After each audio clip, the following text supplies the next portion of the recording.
Калі часы Рурыкавічаў, Вітаўта, Астрожскага ды Хмяльніцкага гэта нібыта стары запавет беларускай і украінскай гісторыі, то новы пачынаецца ад 19 стагоддзя.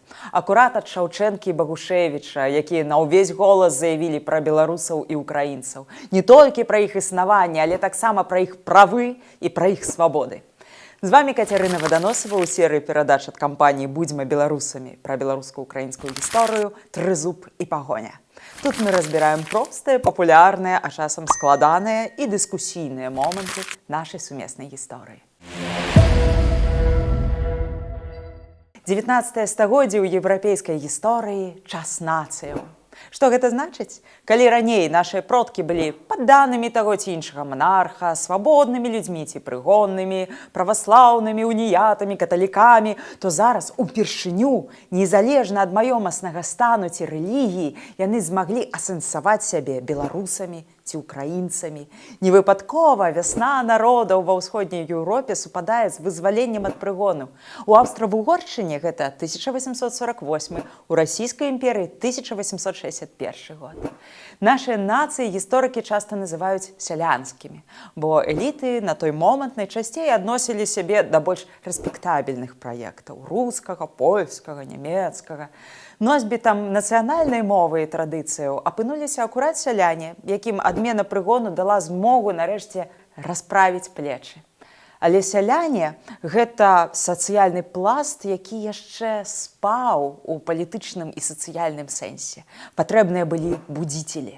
І тут Шаўчэнка з Багушевічам не былі самотнымі. Ва ўкраіне сярод першапраходцаў Кірыла-Мефодзіўскае таварыства, уключна з Кастамаравым, Кулішам, Маркевічам, на Галічыне Галіцкая тройца, Шашкевіч, Галавацкі, Вагілевіч, у нас Чачот, Дунін-Марцінкевіч, Баршчэўскі і іншыя. Але гэта быў яшчэ этап праектавання, а зборка была наперадзе. Важным штуршком для Беларусі было паўстанне 1863 году. Для польскіх гісторыкаў гэта польскае паўстанне за аднаўленне Рэчы Паспалітай. Але ў нашым выпадку гэта паходня, запаленая Кастусём Каліноўскім, лідарам паўстання на нашых землях, канспіратам, аўтарам мужыцкай праўды, нацыянальнага маніфеста, напісанага па-беларуску для простага люду. Адначасна Каліноўскі ці не першы пакутнік менавіта за беларускую нацыянальную ідэю. Прадказальна, што расейцы яго павесілі. Паўстанне 1863 году не перакінулася на ўкраіну, там яго палічылі чужым. Але гэта не значыць, што пасля задушэння паўстання расейцы рэпрэсавалі адно палякаў і талеравалі ўкраінцаў. Не. У 1876 годзе з'явіўся сумнавядомы Эмскі ўказ, нібыта ліберальнага імператара Александра II, які быў скіраваны на выцісканне ўсяго ўкраінскага з культуры і друку, ды нават на абмежаванне выкарыстання ўкраінскай мовы ў публічнай сферы. Паводле расійскіх ідэолагаў, перарабіць палякаў ці фінаў на рускіх было маларэальна, а вось украінцаў і беларусаў проста неабходна. Тым не менш, украінскія і беларускія гурткі, як ні парадаксальна, пачынаюць паўставаць у тым ліку ў самым сэрцы імперыі, у Пецярбургу. І гэта не дзіва. Вялікі універсітэцкі горад, нацыянальны Вавілон, дзе працуе фактар прыцягнення землякоў. Прычым, каб размова была толькі пра культуру. Наступны этап – стварэнне палітычных арганізацыяў. Рэвалюцыйная украінская партыя, украінская радыкальная партыя, братства тарасаўцаў, беларуская грамада і безліч аўтаномных групаў і гурткоў. Запалкай для ўжо гатовага стосу дроваў паслужыла рэвалюцыя 1905 году, якая ахапіла ўсю Расію. Дэманстрацыі, расстрэлы, казакі з нагайкамі, пракламацыі, смелыя замахі на чыноўнікаў. Рэвалюцыя не скінула тады цара, але вышэйшае кіраўніцтва ў Пецярбургу разгубілася і дало слабіну. Выбары ў думу, дазвол на культурную, выдавецкую працу. І так нашыя нацыянальныя праекты атрымалі чарговы штуршок для развіцця. У выпадку Украіны мы, дарэчы, забыліся на кейс Галічыны, якая перабывала пад уладай Аўстра-Вугорскай імперыі. Атмасфера там была больш ліберальнай, чым у Расіі, таму украінскае нацыянальнае жыццё віравала. Украінамоўны часопіс «Зоря Галычка» выйшаў яшчэ ў 1848 годзе, адразу па адмене прыгону. Дэпутаты галіцкага сейму ўжо напрыканцы 19 стагоддзя падкрэслівалі адметнасць тутэйшых русінаў ад рускіх у Расіі. Яшчэ ў 1890-м тут паўстала руска-украінская радыкальная партыя на чале з паэтам Іванам Франком. І калі для Украіны Галічына была своеасаблівым п'емонтам, такім пасіянарным рэгіёнам, які генераваў нацыянальныя імпульсы на рэшту тэрыторыі, то для беларусаў падобным месцам стала Вільня.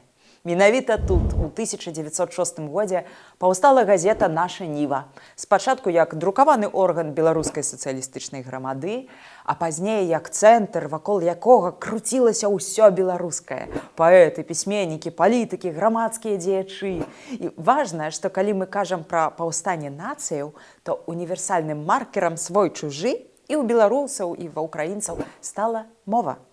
Калі маёмасны стан ці рэлігія раз'ядноўвалі, то мова аб'ядноўвала. Універсальныя нормы граматыкі украінскай і беларускай мовы яшчэ былі ў працэсе стварэння, працэсе фарміравання, таму асобныя аўтары часта ўжывалі знаёмыя толькі ім з дзяцінства формы, слоўцы. Але мова сама па сабе была не толькі спробай дагрукацца да селяніна, які дасканала не валодаў расійскай ці польскай, але і каштоўнасцю. Дарэчы, цікавы момант.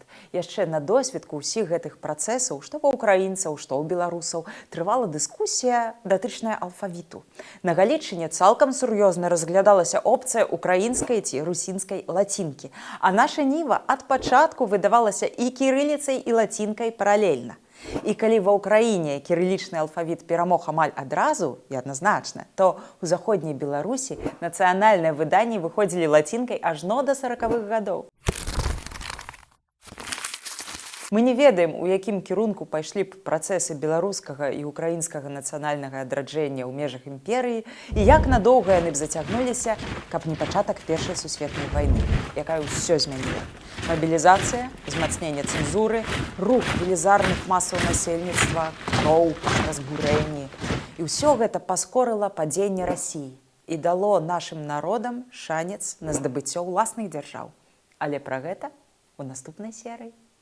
Дзяліцеся нашай інфармацыяй у онлайне і ўжывую, ставьте падабайкі, подписывайтеся на канал і распавядайце ўсім сваім знаёмым і сябрам. Будзьма разам з сапраўднай гісторыяй. Будзьма разам з Украінай.